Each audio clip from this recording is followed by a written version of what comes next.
నువ్వే కావాలని చేసావా లేక నీతో ఎవరైనా చేయించారా?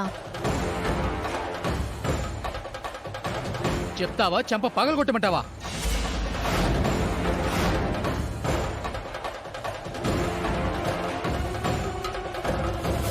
చెప్పు. చెప్తాను. మహాలక్ష్మి పిన్ని నన్ను ఇలా నాటకం ఆడమని చెప్పింది.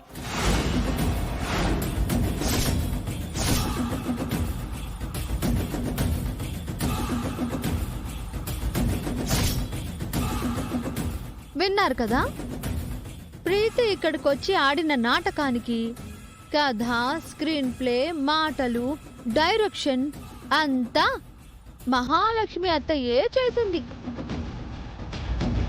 ఇది నేను కనిపెట్టి హేమంత్కి ఫోన్ చేసి విషయం తెలుసుకొని ఇక్కడికి రప్పించాను.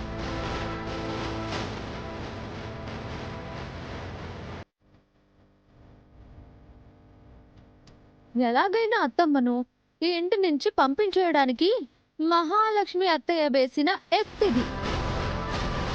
ఇప్పుడు అందరికీ అర్థమైందా?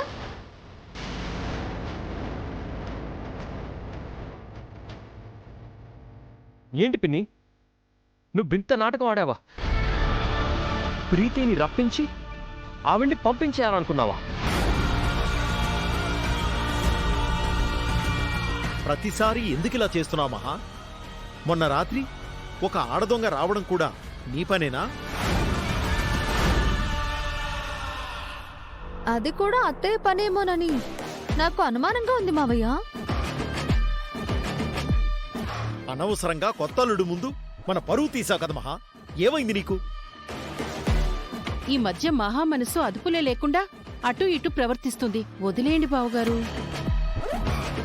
అవునన్నయ్య, వదిన మానసిక పరిస్థితి సరిగ్గా లేదు, క్షమించండి.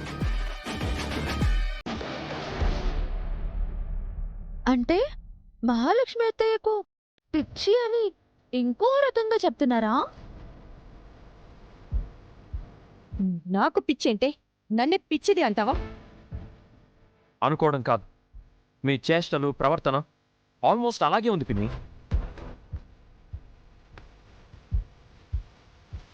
నీకు పిచ్చి పట్టిందా? ఈ విషయం నాకు ముందే చెప్పాలి కదా పిన్ని. నీ వల్ల అనవసరంగా నేను మా ఆయనతో అన్నయ్యతో తిట్లు తిన్నాను. ఇంకోసారి ఇలా చెయ్యకు మహా. మళ్ళీ చేసావంటే నిన్ను మెంటల్ హాస్పిటల్లో అడ్మిట్ చేయాల్సి వస్తుంది. జాగ్రత్త. ఆయన వాళ్లే ఎగతాళి చేస్తుంటే అవమానం తట్టుకోవడం ఇబ్బందిగా ఉంది కదా. మీ వల్ల ఒకప్పుడు ఇలాంటి పరిస్థితే నేను ఎదుర్కొన్నాను. అప్పుడు నాకు చచ్చిపోవాలనిపించింది. ఇప్పుడు మీకు అదే అనిపిస్తుందా? ముందు నిన్ను, ఆ తర్వాత నన్ను పిచ్చిది అన్న అందరినీ నిలబెట్టి ఉరి తీయాలి అనిపిస్తోంది. అంటే మీలో ఇంకా మార్పు రాలేదన్నమాట. నువ్వు మారలేదన్నమాట. గంటకొక రకంగా మారడానికి నేను ఊసరి వెళ్ళిని కాదే, మహాలక్ష్మిని. మరి మీలోని ఒక మంచి స్నేహితురాలు స్వార్థపరురాలిగా ఎలా మారిపోయిందత్తా? స్నేహానికి ప్రాణం పెట్టాల్సిన మీరు ఆ స్నేహాన్నే చంపే స్థితికి ఎందుకు దిగజారిపోయారు? విద్యాదేవి టీచరే సుమతి అత్తమ్మ అని మీకు బాగా తెలుసు.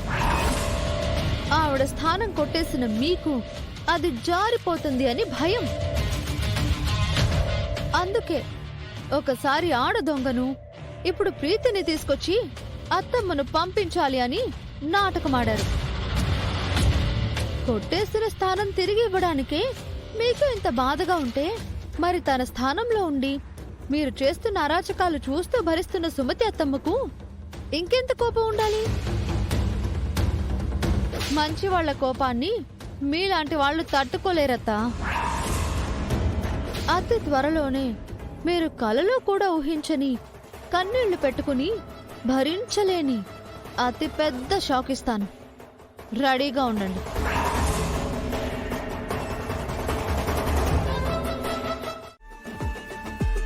నేనేదో చెవిలో బ్లూటూత్ పెట్టుకుని జైల్లో ఉన్న విద్యాదేవి టీచర్తో వీడియో కాల్ మాట్లాడానంట. నాకంత సీన్ ఉందా మామా? అత్తయ్య ఎందుకు ఇలా మాట్లాడుతుంది? ఆవిడన్న కొన్ని పదాలు కూడా నాకు తెలియవు. అవును పిన్ని, సీతకంత టెక్నాలజీ తెలీదు. కాన్ఫరెన్స్లో తన చెవిలో బ్లూటూత్ ఉండడం నేను చూడలేదు కూడా. అయినా జైల్లో ఉన్న విద్యాదేవికి ఫోను ల్యాప్టాప్లు ఎలా దొరుకుతాయి మహా? ఖైదీలకు అలాంటివి ప్రొవైడ్ చేయరు కదా? ఏంటత్తా, నేను పిచ్చిదాన్ని చేశానని మీరు పిచ్చిగా మాట్లాడుతున్నారు? మీ మాటల్లో అర్థమే లేదు. అర్థమయ్యేటప్పుడు అంతా అర్థమవుతుంది. ఇప్పుడు నేను ఏం చేసినా మీకు అర్థం కాదు. టైం వచ్చినప్పుడు ప్రూవ్ చేస్తాను.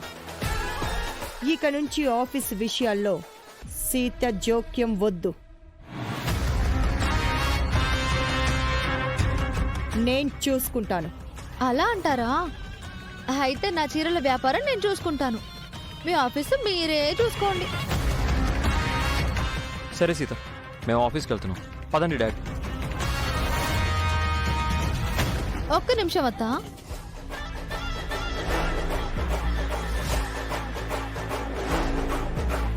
చూసారా, మీ టైం అస్సలు బాలేదు. మీరేం చెప్పినా రామ్ మామ, జనార్దన్ మావయ్య నమ్మట్లేదు. వాళ్ళు నాకే ఓటేశారు. హ, నిన్ను ఆఫీస్లో అడుగు పెట్టకుండా చేశాను కదే, అది చాలు నాకు.